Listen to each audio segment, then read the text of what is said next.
Good morning, everyone. This is Mike Yurigan with Brevard. We're at Habitat this morning, and we've actually got a little bit of rain the last, 7 to 10 days on and off.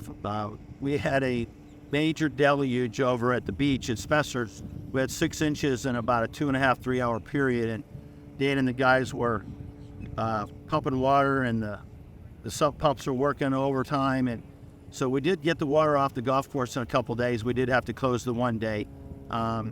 But over at the beach side, we're getting ready to do a lot of work, just like we are here at Habitat. I think Caleb sent out the letter that we had written up for you, so we just get an idea of what's going on the 2 golf courses.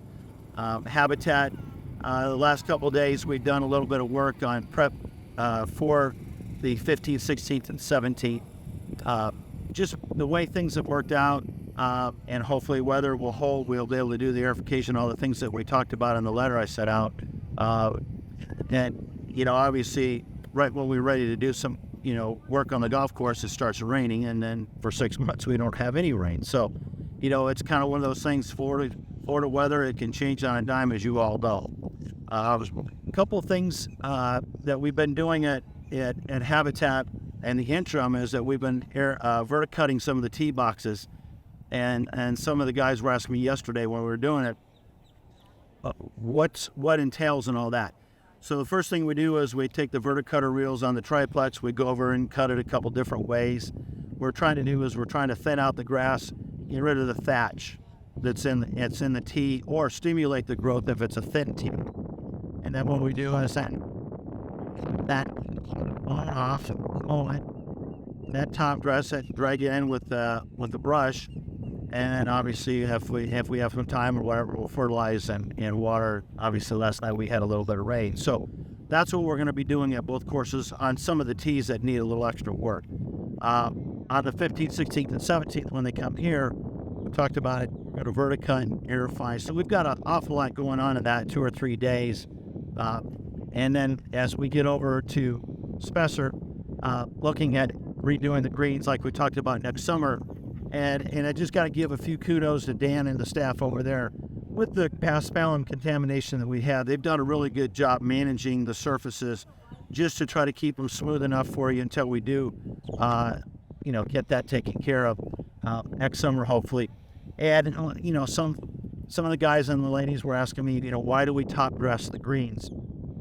Well, as a general rule, if we don't stay after the top dressing, if we do get a period of dry weather, or we get some thatch melt up or whatever, if we don't keep the grass stimulated and give it a chance to percolate, then it gets really rough and tight. So when we first got here, if you walked on the greens, you remember they felt very spongy. What happens, that means that the aerification schedule or top dressing isn't done on a regular basis. They don't have as beautiful surfaces, so that's why we try to keep after that. And analogy would be is that you have a sponge in your kitchen, and that sponge, as it dries out, gets very hard. And then as soon as it gets flat, but you can't get the water through out the sponge. It's kind of a channel in the grass. We have to keep the grass stimulated. We got to keep the ground open up a little bit so that the grass will want to compete and grow and start to growing straighter up as opposed to growing side to side. Now, the champions we have here likes to grow side to side and not up like a Tiff Eagle grass. So those are just, some goofy little things to let you know about what we're doing. And the driving range tee here has recovered. We fertilized last week over at Spessart. So you'll see some transition. You'll see the grass greening up, the nitrogen in the air and what's coming down from the rain. So those are just little subtle things. We are painting here at Habitat, and we're going to start hopefully next month painting over at Spessart, bathrooms and everything. I hope you notice some of the bathroom renovations that we're doing, and we still have a lot more to go, obviously. So that's kind of it with the golf. I want to thank all of you for your participation. I thought I'd give a little bit of a tip today. Most golfers, all of us, we reach that point where our flexibility changes and everything. But what I wanted to talk about a little bit and see if this resonates with you is that you stand and you put your arms down at your side. We talked about this a little bit in the past. my arms hang in. You know, some folks that are maybe double jointed, their arms hang out a little bit.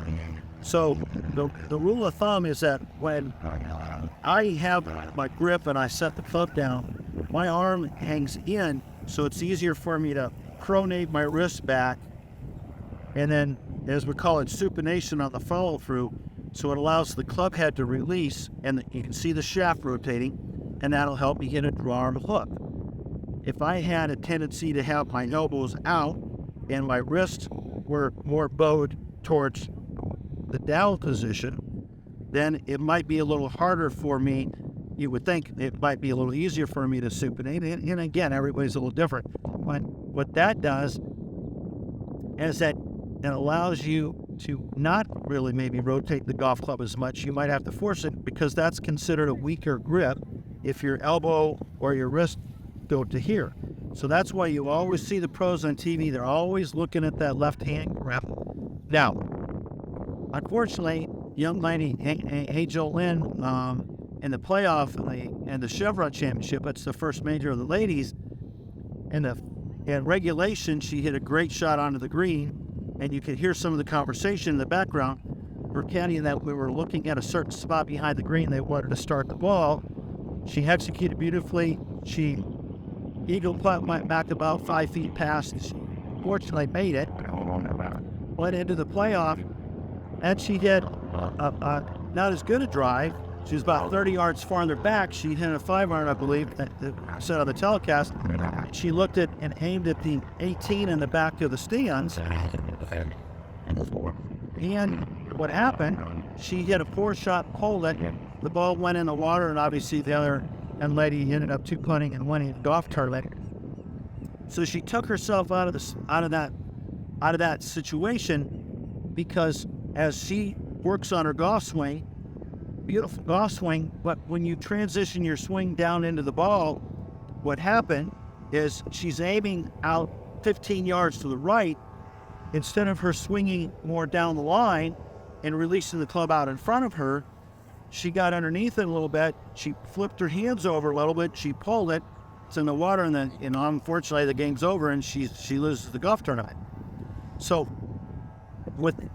kind of tie that together is that if you have a tendency, and when you stand up over the ball and your arms hang in, you're going to be susceptible to a lot of rotation on the backswing of your hands and wrist opening, and the tendency, well, geez, I hook it, so I'm going to try to hold on to the club face, and the ball's going to go weak out to the right. So what drill can you do? And obviously looking at where your arms hang, and if you need some extra help, just come by. We'll give you a little 30-second process on that when you come over to the golf course. You're in a situation where you see a lot of the players today that have a shut club face at the top, and they're bowing their wrist, and you'll see it when they slow the swing down. So when their hands are this far ahead, what they're trying to do is not to allow the club to rotate over and pull it. A weaker grip or more open club face coming down, like Ben Hogan had in his heyday, he was trying to rotate through the ball and have very little face rotation at the bottom. Arnold Palmer played away from the golf ball, had a little flatter swing, stayed inside the ball, and you see a lot of forearm rotation. A lot of the teachers today are not teaching a lot of that rotation. They're teaching more of an arm and a body rotation, so there's minimal rotation of the face. So when you're hitting, you're trying to, okay, I don't want to hit it left. What are you going to do? Well, I'm going to come here and I'm going to hold the club face and I'm going to hit it in the water to the right. My body stops, my hands take over, and I hit a low, cold, not hot. What you can work on in your short game is you can work on short shots, taking the club back or neutral, not rolling the face, not shutting it back and tilting. Take your upper body like a door opening, take it to here, bring the club back to the ball, and then follow through. Now you see the only rotation that was there was my body and my arms. So I didn't come through and try to forcibly rotate my hands. Now if I go to a fuller swing and I want to do that, and I want to start the ball out to the right, and I can get a good backswing. I stay inside the ball, meaning I'm not throwing the club out here. I stay inside the ball, swinging out to 1 o'clock, and as I do it, I learn to gradually rotate my hands down more at the bottom. So if you have a tendency to be vertical or more around in your golf swing, that angle can change anywhere from 3 to 4 feet. Jim McLean was talking at the Masters about Scotty Scheffler. His left, I can't even get there, but his left arm gets up to about 60 degrees above his head. Wider arc, stands close to the ball. He has a lot of foot action because he's trying to get his speed and his body out of the way to swing the golf club. Rory McIlroy plays down at about 42 to 43 degrees on the backswing relative to the angle coming down. So here's two golf swings that could be that dramatic difference on a backswing. Justin Thomas, very vertical. George Spieth is working on getting more vertical, staying on top of the ball. But the most important thing is when we get to 50 plus and your rotation isn't there, you see a lot of hand swings, a lot of hand action in a lot of the golfers that play. So the whole concept is to try to figure out how you can marry the rotation of your body and the swinging of your arms so that you have a little bit of everything. A little bit of hands, a little bit of body, and a little bit of rotation in the club face. Because that little bit of rotation in the club face, I don't know if you got that on there or not, Caleb, but a little bit of rotation in the club face was going to make the golf club travel faster. And most of us that try to swing the new way of teaching is to try to make the golf club do very low rotation and turn the body through. So there's a lot of different ways to skin a cat, as they used to say, when you play golf. But the key is figure out what your body's naturally going to do. Make sure your golf club fits you. This is 1 inch long.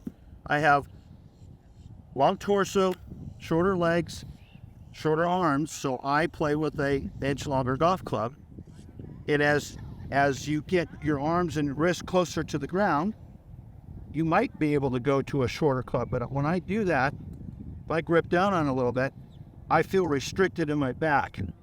I want my back to try to get up a little bit taller so that I have an ability to move on my feet and still not feel like I'm going to fall down. So I know that got a little long and winded, but hopefully you can take some of that and come out to the golf course and ask Gary or Jeff or myself some questions about, the physiology of your swing, the length of the golf clubs, all those different things. But work on hitting some of those little chip shots where there's no rotation in the club head. And then work on some that have some rotation with your hands pronating and a little bit of supination, or I call it top spin cross court when I'm working with some of my students. So give it a try. I want to thank you all for all your support again. We'll see you soon and make some birdies. Thank you.